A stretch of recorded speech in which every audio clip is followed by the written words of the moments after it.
தமிழகத்தின் பிரபல பத்திரிகையாளர் திரு சவுக்கு சங்கர் அவர்கள் மீது உதகை நகரில் அல்லிராணி என்கின்ற காவல் ஆய்வாளர் அளித்த புகாரின் அடிப்படையில் தொடுக்கப்பட்ட வழக்கில் அவரை ஆஜர்படுத்த இன்று போலீசார் நீதிமன்றத்தில் அழைத்துள்ளனர்.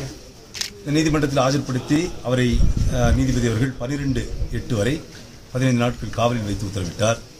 அதற்கு நாங்கள் எங்களுடைய எதிர்ப்பை தெரிவித்தோம், எங்களுடைய வாதங்களை முன்வைத்தோம். ஏனென்றால் இந்த குறிப்பிட்ட ஒரே சம்பவத்திற்காக தமிழகத்தில் பல்வேறு மாவட்டங்களில் 17 வழக்குகள் தாக்கல் செய்யப்பட்டுள்ளன. ஒரே ஒரு சம்பவத்திற்காக 17 வழக்குகள் வெவ்வேறு மாவட்டங்களில் வெவ்வேறு காவல் நிலையங்களில் தாக்கல் செய்யப்பட்டுள்ளது. இந்த 17 வழக்குகளில் பல்வேறு வழக்குகள் கிட்டத்தட்ட 10 வழக்குகளில் அவருக்கு ஜாமீன் வழங்கப்பட்டு விட்டது. மேலும் 5 வழக்குகளில் அவருடைய கைதை ஏற்க முடியாது என்று சம்பந்தப்பட்ட நீதிபதிகள் அந்த கைது ரிமாண்ட் ரிப்போர்ட்டை ரிஜெக்ட் செய்து தள்ளுபடி செய்து உத்தரவிட்டிருக்கிறார்கள். மேலும் 2 வழக்கில் குற்றப்பத்திரிகை தாக்கல் செய்யப்பட்டு விட்டது. ஆக எங்களுடைய வாதம் என்னவென்றால், முழுமையாக இந்த வழக்கில் விசாரணை முடிந்துவிட்டது. ஒரே சம்பவத்திற்காக 17 வழக்குகள் தொடுக்கப்பட்டிருக்கின்றன. 17 வழக்குகளில் 5 வழக்குகளில் போலீஸ் காவலில் எடுத்து அவரை விசாரித்து விட்டார்கள். இனி அவரை விசாரிக்க ஏதுமில்லை என்பதால் அவருடைய கைது ரிமாண்ட் ரிப்போர்ட்டை நீங்கள் தள்ளுபடி செய்ய வேண்டும் என்று எங்களுடைய வாதத்தை முன்வைத்தோம்.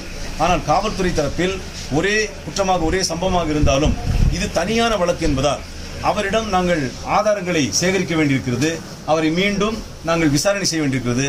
எனவே 5 நாட்கள் போலீஸ் காவலில் எங்களுக்கு வழங்க வேண்டும் என்று கேட்டிருந்தார்கள். நாங்கள் சொன்னோம், முதல் வழக்கில் அவரை கைது செய்த பொழுது கோவை மத்திய சிறையிலே அவருடைய வலது கையில் 3 எலும்புரிகள் ஏற்படும் அளவில் காவல்துறையினர் அவரை தாக்கியிருக்கிறார்கள், அவரை சித்திரவதை செய்திருக்கிறார்கள்.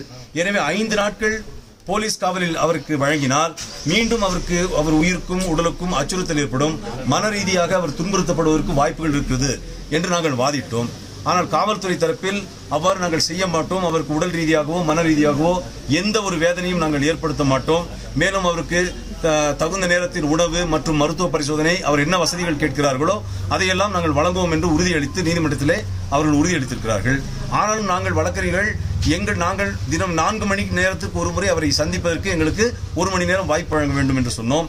மேலும் 5 நாட்கள் போலீஸ் காவலுக்கு நீங்கள் உத்தரவிடக்கூடாது, 1 நாள் மட்டும் போலீஸ் காவலுக்கு உத்தரவிட வேண்டும் என்று நாங்கள் வைத்தோம்.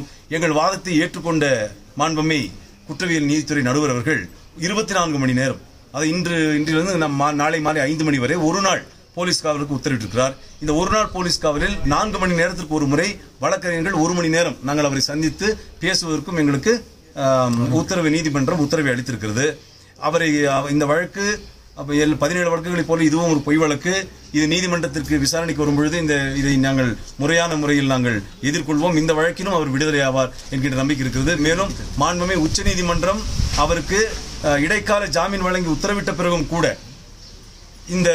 இந்த காவல்துறையினர் அவரை மீண்டும் அவரை மன ரீதியாக உடல் ரீதியாக அவரை துன்புறுத்த வேண்டும் என்பதற்கு இந்த போலீஸ் காவல் எடுத்திருக்கிறது என்பதுதான் உண்மை. மேலும் அவருக்காக ஜாமீன் மனுவும் இன்றே நாங்கள் தாக்கல் செய்திருக்கிறோம். விரைவில் அவர் ஜாமீன் வெளியே கொண்டு வருவோம். இந்த வழக்கில் அவர் ஜாமீன் வெளியே வந்துவிட்டால், அனைத்து வழக்கிலும் ஜாமீன் பெற்றுவிட்டதால் அவர் முழுமையாக இன்னும் 2 நாட்களில் வெளியே வருவதற்கான வாய்ப்புகள் பிரகாசமாக உள்ளன.